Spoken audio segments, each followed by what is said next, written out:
بسم اللہ الرحمن الرحیم۔ السلام علیکم اسلامک ٹیچر کے پیارے دوستو، ہم امید کرتے ہیں کہ آپ خیریت سے ہوں گے۔ ہماری دعا ہے کہ اللہ پاک آپ کو خیر و عافیت سے رکھے۔ پیارے دوستو، قرآن کا احترام ہر مسلمان کے دل میں موجود ہے، اسی لیے جب کوئی مسلمان قرآن پاک کا احترام کرتا ہے تو یہ بات عجیب نہیں لگتی، لیکن جب کوئی غیر مسلم قرآن پاک کا احترام کرے تو یہ بات انتہائی عجیب معلوم ہوتی ہے، کیونکہ غیر مسلم سے اس بات کی توقع کرنا ناممکن ہے۔ غیر مسلم تو قرآن پاک کی توہین کرنے کے بہانے ڈھونڈتے ہیں، لیکن آج جو خبر ہم آپ کو بتانے جا رہے ہیں وہ اس کے برعکس ہے۔ آج کی ویڈیو میں ہم آپ کو ہندو کرکٹ اسٹار وراٹ کوہلی کے بارے میں یہ بتانے جا رہے ہیں کہ اس نے غیر یقینی طور پر قرآن پاک کا ایسا احترام کیا ہے جس کی کوئی دوسری مثال آپ نے آج تک نہیں سنی ہوگی۔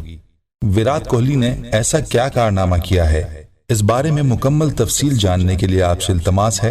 کہ ویڈیو کو آخر تک ضرور دیکھیے گا، اور اگر آپ ہمارے چینل اسلامک ٹیچر کی ویڈیو پہلی بار دیکھ رہے ہیں اور ابھی تک آپ نے ہمارے چینل کو سبسکرائب نہیں کیا تو ہماری آپ سے گزارش ہے کہ آپ ہمارے چینل کو ضرور سبسکرائب کر لیں اور ساتھ ہی لگے بیل کے بٹن کو بھی پریس کر لیں تاکہ آپ کے پاس فیوچر میں ہماری اپلوڈ ہونے والی مزید اسلامک اور معلوماتی ویڈیوز کا نوٹیفیکیشن بر وقت ملتا رہے۔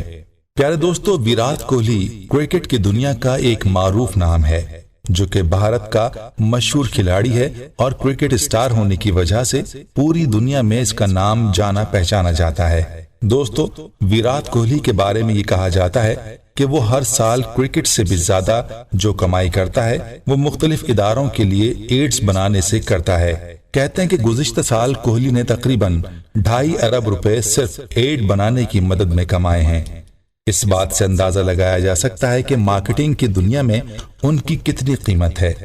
اور آپ بھی یہ جانتے ہوں گے کہ سٹار کو ایڈز بنانے کے لیے منہ مانگی قیمت دی جاتی ہے، اسی لیے تو ان کی اتنی کمائی ہوتی ہے۔ ذرائع کے مطابق حال ہی میں وراٹ کوہلی سے ایک پرفیوم بنانے والی کمپنی نے رابطہ کیا اور اس سے ایڈ میں کام کرنے کے لیے بولا، جس پر وراٹ کوہلی نے اپنی رضامندی بھی ظاہر کر لی اور اس کمپنی سے کانٹریکٹ بھی سائن کر لیا۔ لیکن جب وراٹ کوہلی کے ہاتھ میں وہ اسکرپٹ آیا جس پر انہوں نے ایکٹنگ کرنی تھی تو وراٹ کوہلی نے اس ایڈ میں کام کرنے سے صاف انکار کر دیا۔ دوستو، اب کوہلی نے انکار کیوں کیا، یہ بات حیران کن ہے۔ ذرائع کے مطابق اس ایڈ میں وراٹ کوہلی کو جو رول دیا گیا تھا اس میں کوہلی نے ایک شخص کو قرآن پاک کے ساتھ قرآن پاک کا تحفہ پیش کرنا تھا اور ساتھ میں اس کمپنی کی پرفیوم بھی پیش کرنی تھی، اور وراٹ کوہلی نے یہ کہہ کر کہ میں قرآن پاک کو چھو نہیں سکتا ایڈ میں کام کرنے سے انکار کر دیا، اور یوں اس نے نہ صرف مسلمانوں کی اس مقدس کتاب کا احترام کیا بلکہ ساتھ میں قرآن کی تعلیمات کا بھی احترام کرتے ہوئے یہ واضح کیا کہ یہ کیسے ممکن ہے کہ میں مسلمانوں کی اس مقدس کتاب کو ایک پرفیوم کے ساتھ پیش کروں، حالانکہ قرآن میں الکحل کو حرام کہا گیا ہے اور ہر پرفیوم میں الکحل کی کچھ مقدار شامل ہوتی ہے۔ دوستو، کہتے ہیں کہ وراٹ کوہلی کو اس ایڈ کا اچھا خاصا معاوضہ ملنا تھا، لیکن اس نے اس معاوضے کو نظر انداز کرتے ہوئے قرآن پاک کے ادب و احترام کو ملحوظ خاطر رکھا۔ بلکہ یہی نہیں، کہتے ہیں کہ اس کمپنی نے وراٹ کوہلی کو یہ آفر بھی کی کہ ان کا معاوضہ ڈبل کر دیا جائے گا، لیکن اس کے باوجود بھی کوہلی نے قرآن پاک کو چھونے سے انکار کیا اور یہ کہا کہ میرے لیے یہ ممکن نہیں کہ میں مسلمانوں کی مقدس کتاب کا یوں استعمال کروں، اور نہ ہی میں قرآن کو چھونے کے لیے تیار ہوں۔ دوستو، یہ بات کتنی حیران کن ہے کہ ایک غیر مسلم کے دل میں قرآن پاک کا اس قدر احترام ہے کہ اس نے کروڑوں روپوں کا نقصان تو کر دیا لیکن قرآن پاک چھونے کو گوارا نہیں سمجھا۔ حالانکہ ذرائع کے مطابق کوہلی کو اس ایڈ میں کام کرنے پر 15 سے 16 کروڑ ملنے تھے۔ دوستو، وراٹ کوہلی کے اس فعل نے مسلمانوں کو ایک خاموش پیغام دیا ہے، اور وہ ہے قرآن پاک کے ادب و احترام کا۔ اب خود ہی سوچ لیں کہ مسلمان کو قرآن پاک کا کس قدر احترام کرنا چاہیے۔ یاد رہے کہ کوہلی کے اس فعل کے بعد مختلف باتیں سامنے آ رہی ہیں۔ کوئی یہ کہتا ہے کہ کوہلی نے اس طرح اپنے اسلام کے خلاف تعصب کی وجہ سے ہی کیا ہے، لیکن دوستو، یہ بات تو ماننی پڑے گی کہ قرآن پاک کے ساتھ اگر اس کو تعصب ہوتا تو وہ قرآن پاک کی تعلیمات کا حوالہ نہ دیتا۔ یاد رہے کہ کولی کا یہ فعل اس بات کی طرف بھی اشارہ ہو سکتا ہے کہ وہ اسلام کی جانب جھکاؤ رکھتا ہو، البتہ دلوں کے بھید تو اللہ ہی جانتا ہے۔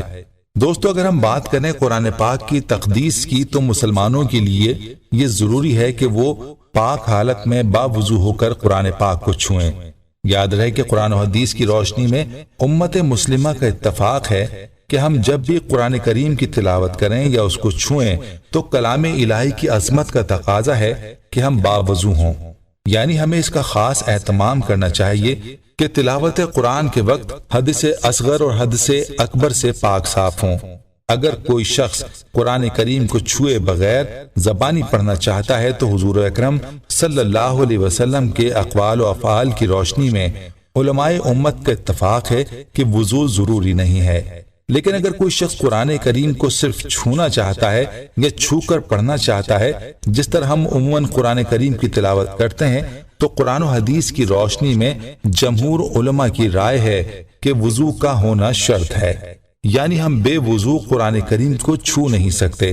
متعدد صحابہ کرام، تابعین، اعظام، حتیٰ کہ چاروں ائمہ امام ابو حنیفہ، امام مالک، امام شافعی اور امام احمد بن حنبل رحمۃ اللہ علیہ نے بھی قرآن و حدیث کی روشنی میں یہی فرمایا ہے۔ حتیٰ کہ علماء احناف، بر صغیر کے علماء کرام اور سعودی عرب کے مشائخ نے بھی یہی تحریر فرمایا ہے کہ بے وضو قرآن کریم کو چھوا نہیں جا سکتا۔ جمہور علماء نے اس کے لیے قرآن و حدیث کے متعدد دلائل پیش فرمائے ہیں۔ یہاں آپ کو اس حوالے سے ایک آیت اور ایک حدیث بتاتے ہیں تاکہ قرآن کی عظمت کا اندازہ ہو سکے۔ اللہ تبارک و تعالی اپنے پاک کلام میں ارشاد فرماتا ہے، لا یمسہ الا المطہرون، سورہ واقعہ آیت نمبر 79۔ ترجمہ، اس کو یعنی قرآن کریم کو وہی لوگ چھو سکتے ہیں جو پاک ہوں۔ اس آیت سے مفسرین نے دو مفہوم مراد لیے ہیں، یعنی قرآن کریم کو لوح محفوظ میں پاک فرشتوں کے سوا کوئی اور چھو نہیں سکتا، اور جو قرآن کریم حضور اکرم صلی اللہ علیہ وسلم پر نازل ہوا ہے، یعنی وہ مصحف جو ہمارے ہاتھوں میں ہے، اس کو صرف پاکی کی حالت میں ہی چھوا جا سکتا ہے۔ اس آیت کی دوسری تفسیر کے مطابق بغیر طہارت کے قرآن کریم کو چھونا یا چھو کر پڑھنا جائز نہیں۔ اس حوالے سے حدیث نبوی صلی اللہ علیہ وسلم ملاحظہ فرمائیں، حضرت عمر بن حزم رضی اللہ تعالی عنہ فرماتے ہیں کہ حضور اکرم صلی اللہ علیہ وسلم نے یمن والوں کو تحریر کیا کہ قرآن کریم کو طہارت کے بغیر نہ چھوا جائے، بحوالہ موطئ مالک۔ دوستو، کتب حدیث میں متعدد صحابہ کرام رضی اللہ تعالی عنہ سے بھی یہی منقول ہے کہ قرآن کریم کو چھونے کے لیے وضو شرط ہے۔ حضرت سلمان فارسی رضی اللہ تعالی عنہ وضو کے بغیر قرآن کریم پڑھنے میں مذائقہ نہیں سمجھتے تھے، مگر بے وضو قرآن کریم کو ہاتھ لگانے کو ناجائز سمجھتے تھے۔